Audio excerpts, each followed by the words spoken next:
अस्सलाम वालेकुम। आप सबको केमिस्ट्री की क्लास के अंदर एक मरतबा फिर से वेलकम। लेक्चर नंबर 17 का स्टार्ट लेने लगे हैं। टॉपिक हमारा वही जो चल रहा था, मॉलिक्यूलर एंड एम्पिरिकल फार्मूला, और इससे रिलेटेड जो प्रॉब्लम्स हैं वो हम सॉल्व कर रहे हैं। जैसे मैंने पहले भी आप लोगों को बताया था कि ये टॉपिक ऐसा है जो पेपर के अंदर लाजमी हर साल आपको देखने में नज़र आएगा। या मॉलिक्यूलर एम्पिरिकल फार्मूला या फिर लिमिटिंग रिएक्टेंट, इन दोनों के दरमियान जंग चलती है। कोई भी एक आ जाता है पेपर के अंदर, कम से कम ये 4 नंबर के हवाले से पेपर के अंदर पूछा जाता है। सवाल की लेंथ थोड़ी सी ज़्यादा है, लेकिन ये डिपेंड करता है आपकी अपनी प्रैक्टिस के ऊपर। जितना ज़्यादा अच्छा आपका इस पर हाथ साफ होगा उतना ही आप आसानी से इसको कर सकते हैं। तो अभी ये क्वेश्चन मैं आप लोगों को करवाने लगा हूँ। काफ़ी सारे क्वेश्चन इसके पास पेपर के अंदर भी आए हुए हैं। ये एक one of the most important question, तो ये हम अपने पास नोट करते हैं, इसके बाद इसको करना शुरू कर देंगे। बेटा बुक का पेज नंबर है 28 और वहाँ पे सवाल आया हुआ है ethylene glycol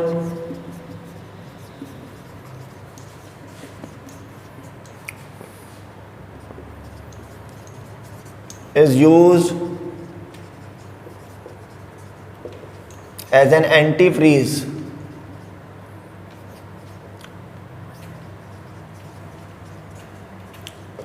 combustion of 6.38 milligrams of ethylene glycol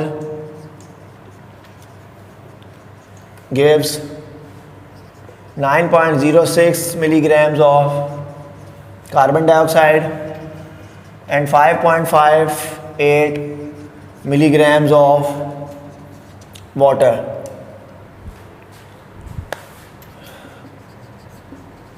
Ethylene glycol contains carbon, hydrogen and oxygen, and its molecular formula is, and its molecular mass is 62. Find its empirical and molecular formula.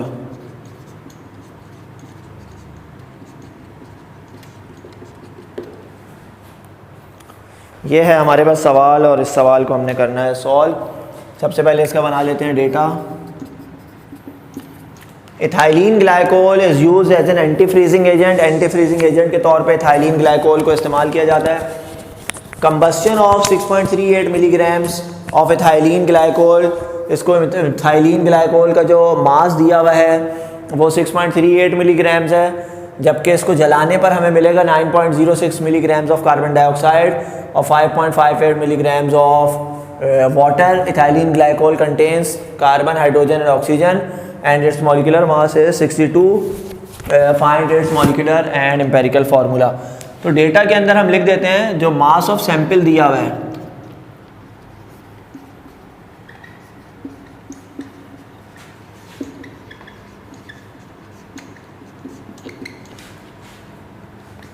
वो है 6.38 milligrams.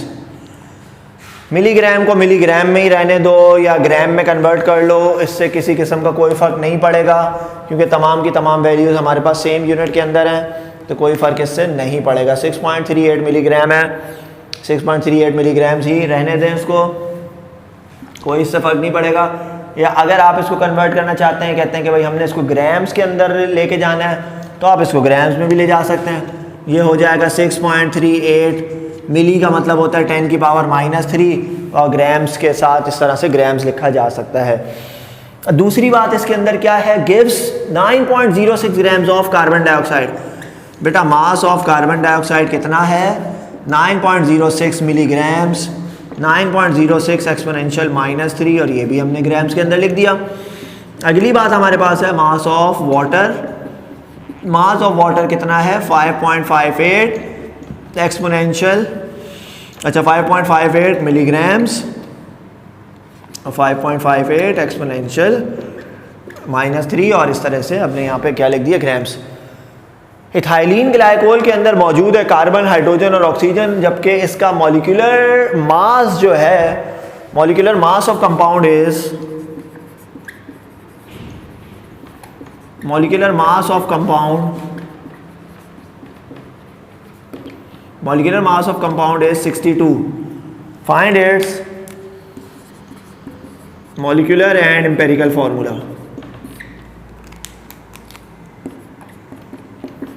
Empirical formula भी find करना है और molecular formula भी find करना है. एक बात आपको बताता चलूं कि मॉलिक्यूलर फार्मूला फाइंड करने के लिए लाजमी हमें एम्पेरिकल फार्मूला भी फाइंड करना पड़ता है.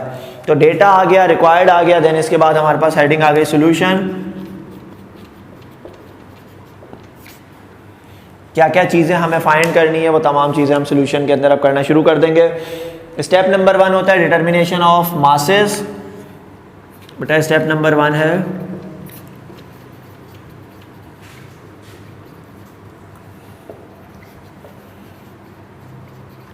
Determination of masses. के अंदर हम पहले निकाल लेंगे for mass of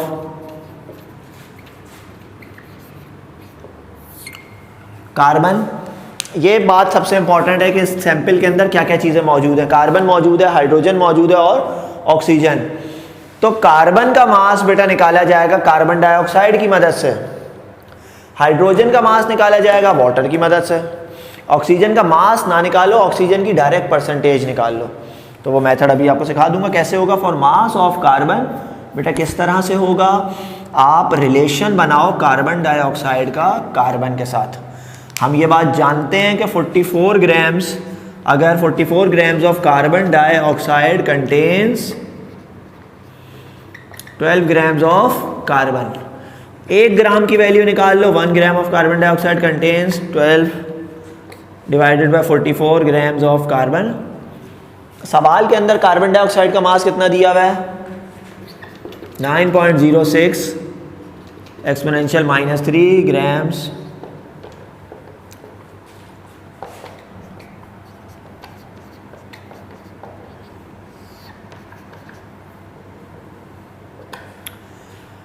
twelve multiplied by 9.06 exponential -3 divided by 44. तो ये आ गया बेटा 2.470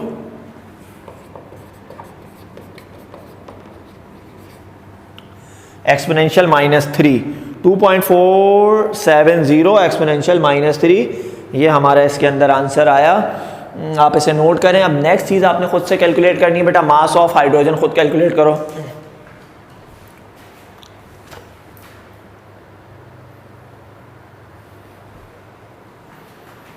चलो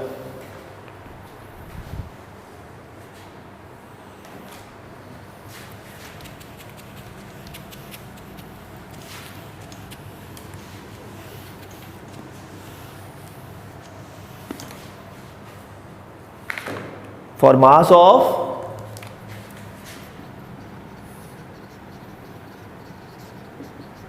हाइड्रोजन. बेटा हाइड्रोजन का मास कैसे निकालोगे, वाटर की मदद से हाइड्रोजन का मास निकाल लोगे. हम ये बात जानते हैं 18 grams of H2O contains 2 grams of hydrogen. 1 ग्राम की वैल्यू कैसे निकलेगी, 2 को डिवाइड करवा दो 18 ग्राम्स ऑफ हाइड्रोजन. अब सवाल में हमें वाटर कितना दिया हुआ है बेटा, सवाल के अंदर हमें वाटर दिया हुआ है 5.58 exponential -3 grams of water contains 2 multiply by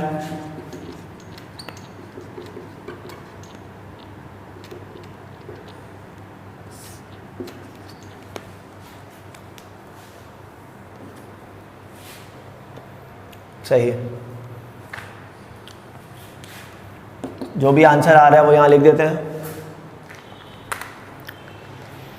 2 multiply by 5.58 exponential minus divided by 6.2 exponential -4.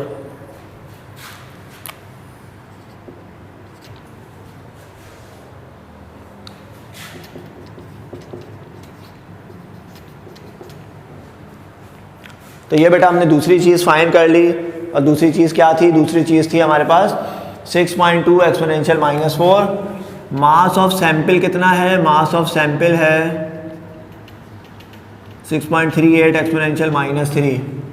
तो मास ऑफ सैंपल यहाँ से मैं मिटा देता हूँ ताकि आगे अभी हमें ज़रूरत पड़ेगी, तो हम इसको लिख लेंगे। बाकी मॉलिक्यूलर मास भी याद रखिएगा, मॉलिक्यूलर मास कितना है 62। Molecular mass of compound 62, molecular mass 62 है। दो चीज़ें मैंने यहाँ पर रफ में लिख दी हैं, अब इसको मिटा देते हैं। बेटा स्टेप नंबर 1 हमारा मुकम्मल हो चुका है, which is determination of masses. Step number 2 की तरफ बढ़ते हैं और स्टेप नंबर 2 हमारा हुआ करता है determination of percentages. Determination of percentages, बेटा परसेंटेज कैसे निकाली जाएगी? परसेंटेज निकालोगे सबसे पहले फॉर परसेंटेज ऑफ कार्बन। सबसे पहले हम कैलकुलेट करेंगे परसेंटेज ऑफ कार्बन, कार्बन की परसेंटेज निकाली जाएगी और कार्बन की परसेंटेज निकालने के बाद आप हाइड्रोजन कैलकुलेट करोगे, देन उसके बाद ऑक्सीजन कैलकुलेट कर लोगे। फॉर्मूला क्या होगा? Percentage of carbon is equals to mass of carbon divided by mass of sample multiply by 100। बेटा मास ऑफ कार्बन अभी हम लोगों ने कैलकुलेट किया है और वो आ रहा है हमारे पास 2.470 एक्सपोनेंशियल -3 मल्टीप्लाइड बाय 100। और मास ऑफ सैंपल हमारे पास है 6.38 एक्सपोनेंशियल -3। इन दो चीज़ों को आपस में डिवाइड करोगे और 100 से मल्टीप्लाई करोगे तो हमारा आंसर आ जाएगा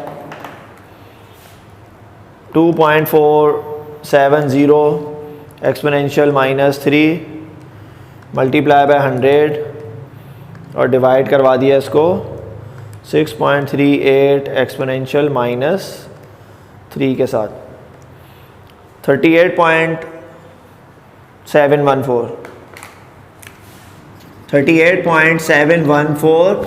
ये हमारे पास आ गई परसेंटेज किस चीज़ की? Percentage of carbon. तो कार्बन की परसेंटेज इस तरीके से फाइंड की जाती है।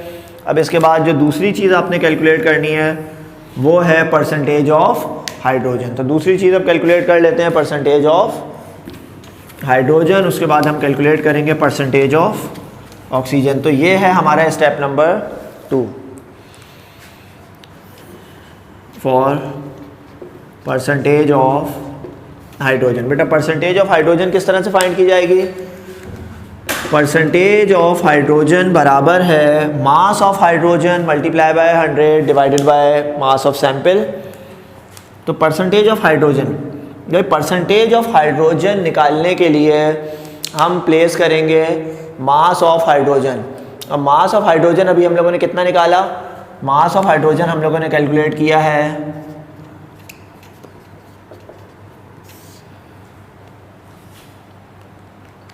6.2 एक्सपोनेंशियल -4। मास ऑफ सैंपल कितना है? ये मल्टीप्लाई करो, डिवाइड करो, जो भी आंसर आ रहा है वो बताओ। 6.2 exponential -4 multiply by 100 divided by 6.38 exponential -3 9.717।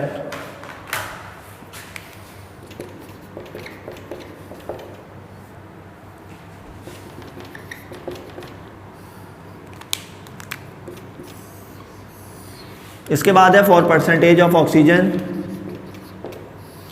बेटा हम जानते हैं परसेंटेज ऑफ ऑक्सीजन निकालने का फॉर्मूला है percentage of oxygen plus percentage of hydrogen plus percentage of carbon is equals to 100%। अगर परसेंटेज ऑफ ऑक्सीजन निकालनी है तो 100% में से percentage of hydrogen minus percentage of carbon कर दो तो आपको परसेंटेज ऑफ ऑक्सीजन पता चल जाएगी।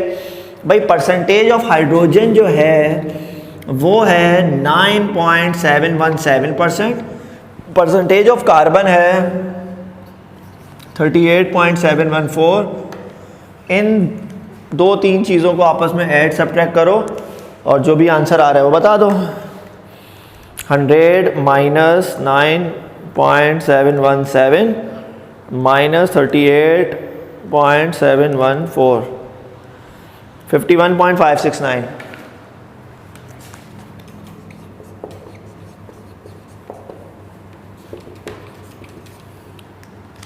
51.569 ये हमारे पास आ गई बेटा परसेंटेज ऑफ ऑक्सीजन। ये है हमारे पास तरीक़ाकार परसेंटेज ऑफ ऑक्सीजन निकालने का। तो पहले स्टेप के अंदर हम लोगों ने परसेंटेज निकाली किस चीज़ की? परसेंटेज हम लोगों ने निकाली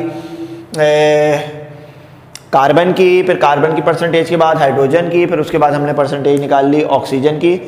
determination of masses first step, determination of percentage second step, move on towards third step which is determination of mole ratios. तो बेटा मोल रेशो किस तरह से निकलेगा वो देख लेते हैं।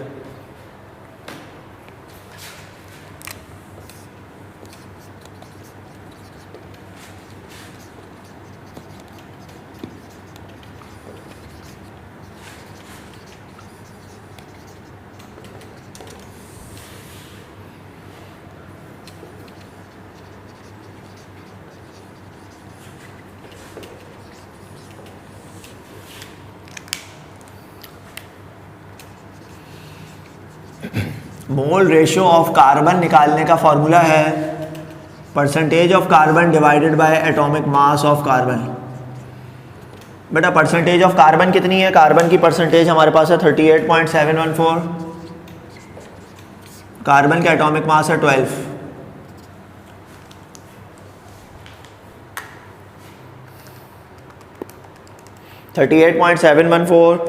डिवाइडेड बाय 12 हमारा आंसर आया 3.226।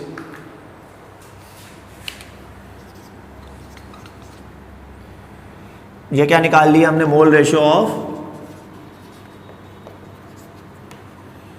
Carbon. Mole ratio of carbon बेटा इस तरीके से फाइंड किया जाएगा। ये है mole ratio of carbon.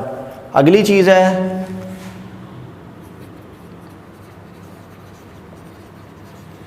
For mole ratio of hydrogen.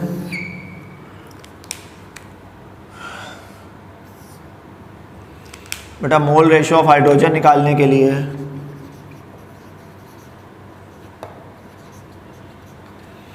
Percentage of hydrogen, hydrogen की परसेंटेज हमने कितनी निकाली थी? हाइड्रोजन की परसेंटेज हमने निकाली थी 9.717।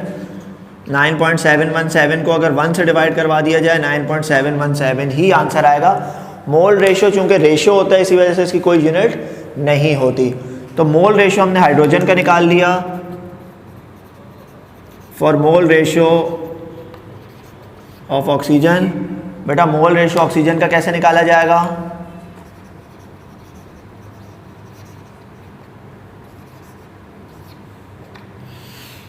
परसेंटेज ऑफ ऑक्सीजन, ऑक्सीजन की परसेंटेज है 51.569 डिवाइडेड बाय 16। तो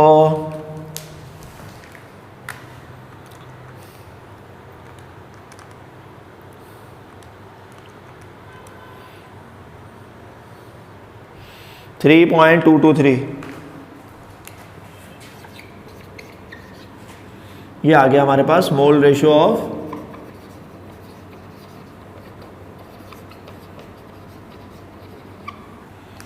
oxygen.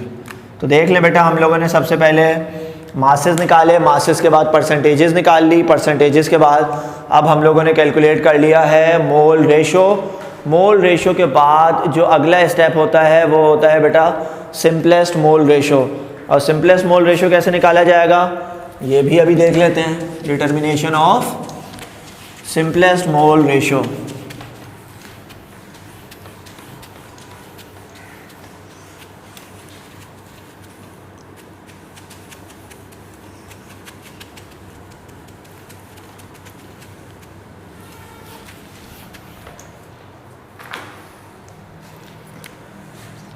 Step number 4 determination of simplest mole ratio और ब्रैकेट के अंदर लिख दीजिएगा empirical formula.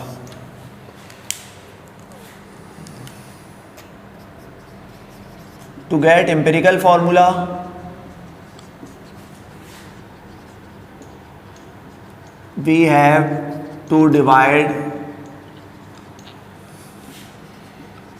mole ratios by least mole ratio. That mean भाई अगर आप सिंपलेस्ट मोल रेशियो निकालना चाहते हैं तो तमाम मोल रेशियोज़ को, कार्बन, हाइड्रोजन और ऑक्सीजन को डिवाइड करवा दो लीस्ट मोल रेशियो से। कार्बन की वैल्यू आई थी 3.226, हाइड्रोजन की वैल्यू आई थी 9.717, ऑक्सीजन की वैल्यू आ गई थी 3.223। इनमें लीस्ट वैल्यू कौन सी है? लीस्ट वैल्यू है 3.223। ये डिवाइड करवाओगे तो ये 1 आंसर आ गया, इसको डिवाइड कर, इसका आंसर भी 1 आ गया। इसको डिवाइड करके देख लेते हैं। 9.717 डिवाइडेड बाय आंसर 3.014। 3.014। आप इसको राउंड ऑफ कर लो। राउंड ऑफ करने पे बेटा ये 1.0 समथिंग 1 था, ये भी 1 हो गया, 3 हो गया, ये 1 हो गया। Now the empirical formula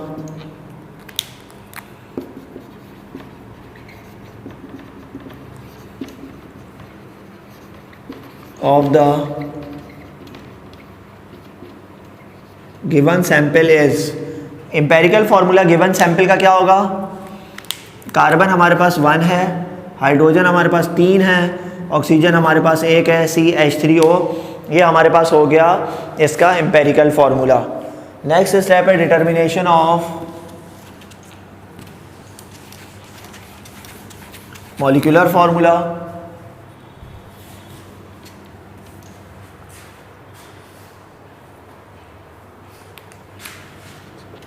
determination of molecular formula. देखिए बेटा, मॉलिक्यूलर फार्मूला बराबर होता है empirical formula multiply by integer.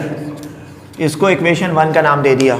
Empirical formula को एक नंबर से मल्टीप्लाई करते हैं तो वो कन्वर्ट हो जाता है किसके अंदर? मॉलिक्यूलर फार्मूला में। लेकिन हमें ये n का नहीं पता, n किस तरह से निकालेंगे? n निकाला जाता है मॉलिक्यूलर मास ऑफ कंपाउंड, जो कि क्वेश्चन में दिया हुआ था 62, divided by empirical formula mass. Molecular formula mass सवाल में दिया हुआ था, एम्पेरिकल फार्मूला ये है, इसका जो मोलर मास जिस तरह निकाला जाता है उसी तरह से मास निकाला जाएगा। The empirical formula mass of CH3O is, कैसे निकाला जाएगा? 3 multiply by 12 plus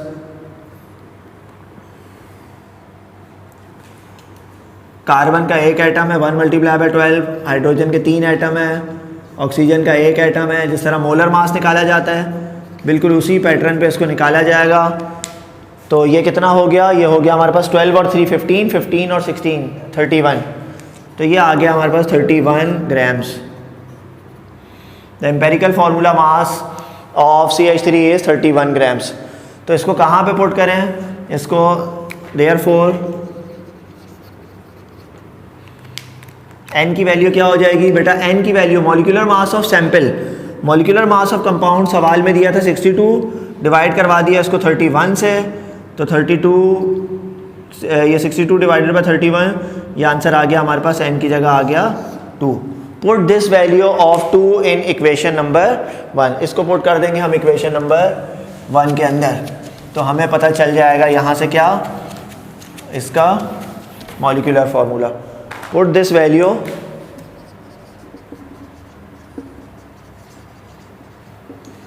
in equation 1, we get molecular formula बराबर होता है, एम्पेरिकल फार्मूला आया था CH3O और n की वैल्यू यहाँ पे आ गई हमारे पास 2। जब इसको हम मल्टीप्लाई करेंगे 2 से तो ये हमारे पास कुछ इस तरीके से हो जाएगा C2H6O2।